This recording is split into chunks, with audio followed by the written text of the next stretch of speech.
कुल मिला के 24 टीमें इसमें भाग लेंगी।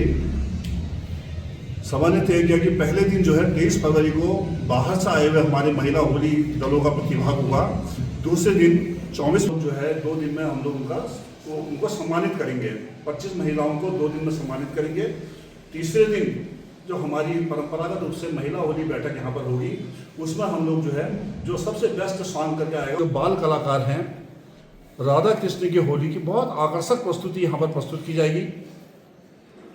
सभा ने तय किया कि इस वर्ष चार पार्क में माफ कीजिएगा, 4 पार्क में 2 दिन महिलाओं जो हमारे बच्चे हैं बाल कलाकार 25 और 26 2 दिन जो है वो आकर्षक प्रस्तुति वहाँ पर भी प्रस्तुत की जाएगी। बड़ी अच्छी होली होती है। लोग अब भूल गए, लोग उसमें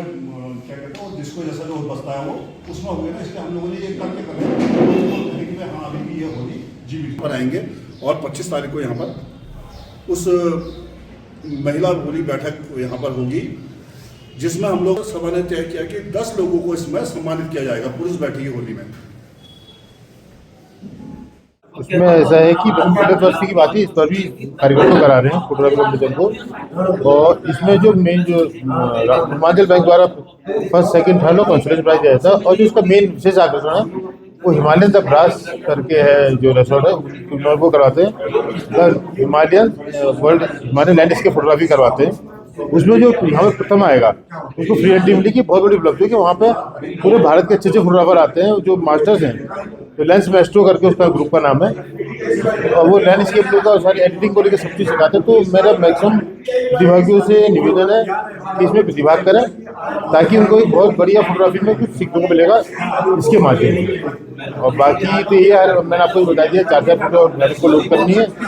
और उसी के आधार पर हमारी जजिंग जो कि ऑनलाइन जजिंग होती है, ऑनलाइन जजिंग पे हम सब सारे जितने हमारे प्रतिभागी उनको भी जोड़ लेते हैं ताकि पता लगता है कि किसकी फोटो में क्या कमी है, क्या किसने फर्स्ट है और किसने कौन नहीं आ पाई। ये रहेगा। प्रथम पुरस्कार 7,500 रुपये का है, द्वितीय 5,000 का, तृतीय 3,500 का, और 4 कंसोलेशन प्राइज है। एक विशेष पुरस्कार मैंने आपको बताया जो द ब्रास के द्वारा है, फ्री एंट्री है उसमें वर्कशॉप पर। राम सेवक सभा अपनी स्थापना के वर्ष से 1918 से ही होली का कार्यक्रम यहाँ पर कर रही है, लेकिन हम राम सेवक सभा जो है फागोत्सव के रूप में 30वां हमारा फागोत्सव है। इस वर्ष जो है 23 तारीख से लेकर 4 मार्च तक जो है विभिन्न कार्यक्रम यहाँ पर राम सेवक सभा कर रही है। और राम सेवक सभा का मूल उद्देश्य ये है कि हमारी संस्कृति विहीन ना हो जाए, बल्कि संस्कृति को बचाने का कार्य भी हम लोग करते हैं, जिसके तहत 23 तारीख को, 24 तारीख को, 25 तारीख को पूरी महिलाओं को हमने होली समर्पित की है इसमें। और जो है उसमें स्कूली बच्चों की प्रतियोगिता भी है कि स्कूली बच्चे भी हमारी विधा को जानें। साथ ही पुरुष बैठकी होली है भाई, अब जो है बहुत कम लोगों के पास समय रह गया, लेकिन पुरुष बैठकी होली को जीवंत रखने के लिए हमने जो है पुरुष बैठकी होली में भी जो है हम 10 पुरुष होलियारों को जो है समय सम्मानित करेंगे। साथ ही हमारी स्वांग विधा जो है वो विलुप्त ना हो जाए, उसके लिए हम लोगों ने इस वर्ष जो 23 तारीख को बहुत बड़ा जो हमारा जुलूस निकलेगा तलीताल से, उसमें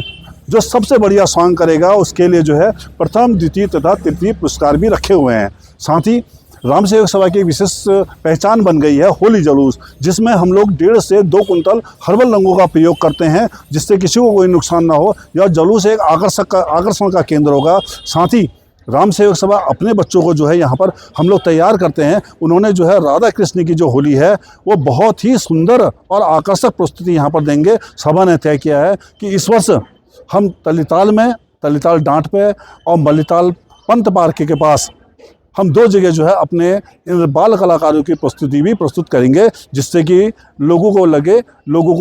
जानने को मौका मिले कि राम सेवक सभा ये कार्य कर रही है, किस लिए कर रही है, अपनी संस्कृति को बचाने के लिए काम कर रही है। कुमाऊं में ज़्यादातर अगर हम जहाँ देखते हैं तो पूछ के इतवार से ही होली की शुरुआत वहाँ पे हो जाती है। और मुझे भी देखिए बहुत साल पहले, आज से करीब 20-25 साल पहले मैं गंगोली हाट में इसी टाइम पे रहने का मुझे मौका मिला था, तो मैंने वहाँ देखा था कि वहाँ गांव-गांव में जगह जगह इतनी बढ़िया तरीके से होली हो रही थी। शायद ऐसी होली हम अपने शहर नैनीताल में नहीं कर पाते हैं। तो राम सेवक सभा का यही प्रयास रहता है कि पूछ के इतवार से ही हमारा प्रयास रहता है कि बैठकी होली के माध्यम से, शिवरात्रि के बाद थोड़ा खड़ी होली के माध्यम से हम लोग वो सारे के सारी जो हमारी अभी भी होली की जो हमारी परंपराएं हैं, जो होली के हमारे गायकी है, जो होली का हमारा गायन है, उसको हम लोग ज़िंदा रखें। और इसके लिए हम जगह जगह अपने कार्यक्रमों के माध्यम से मैं आपसे कहना चाहूँगा कि मेरे ख्याल से पूरे कुमाऊँ में 9 दिन की होली का जो लगातार हम लोग यहाँ पर कार्यक्रम करते हैं, अलग अलग टाइप की हम यहाँ पे होलियाँ करवाते हैं, चाहे वो महिलाओं की होली हो, चाहे वो स्कूली बच्चों की हो, या वो हमारी बैठ की होली हो, या हमारी खड़ी होली, या होली जुलूस।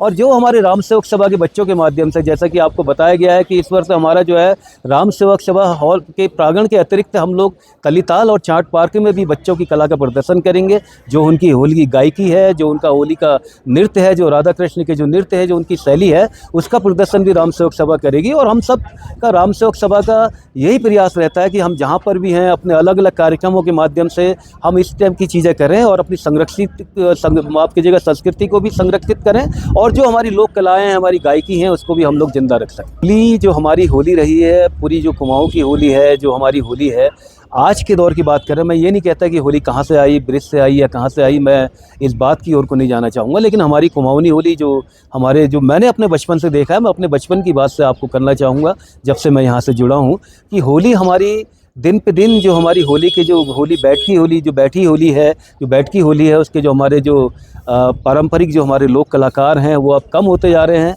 नए लोग शायद इस कला को सीखने वाले कम हैं, लेकिन फिर भी हमारे कई लोगों ने इस कला को जीवित रखा है, और अपनी कला के माध्यम से वो अपने शहर ही में नहीं और दूर दूर जाके भी इस संस्कृति को, होली गायकी को वो लोग जिंदा रखे हुए हैं। वो लोग यहाँ भी आते हैं, राम सेवक सभा में भी वो लोग आते हैं, और राम सेवक सभा भी उन सभी कलाकारों के माध्यम से, हमारे कुछ नए कलाकार भी नैनीताल में युग मंच और राम सेवक सभा ने जब यहाँ से कार्यशालाएँ लगाई थी, उससे यहाँ पे उभरे हैं, और कुछ कलाकार हमारे उभर रहे हैं। लेकिन फिर भी मैं कह सकता हूँ कि होली गायकी का जो नैनीताल के अंदर जो अभी हमारे कलाकार हैं, वो दिन पे दिन कम होते जा रहे हैं। पहले जैसे कलाकार, और जो पहले वो हारमोनियम भी बजाते थे, हर लोग परंपराओं से अपने रूबरू थे गायकी से, और जो गायकी की जो उसकी शैली है उससे वो रूबरू होते थे। पूछ के त्योहार से ही जो भगवान को समर्पित होली होती थी वो प्रारंभ हो जाती थी, और दिन पे दिन जैसे बसंत के बाद इस होली में थोड़ी बयार आते जाती थी, होली का स्वरूप बहुत बढ़िया, और भी गायकी के क्षेत्र में कहें और दूसरे क्षेत्रों में कहें बहुत बढ़िया हो जाता था। लेकिन आज थोड़ा ऐसा कम है, लेकिन फिर भी सब लोग मिलकर इस परंपरा को जीवित रखे हुए हैं, और मुझे उम्मीद है कि राम सेवक सभा के माध्यम से हम भी इस परंपरा को जीवित रख पाएंगे।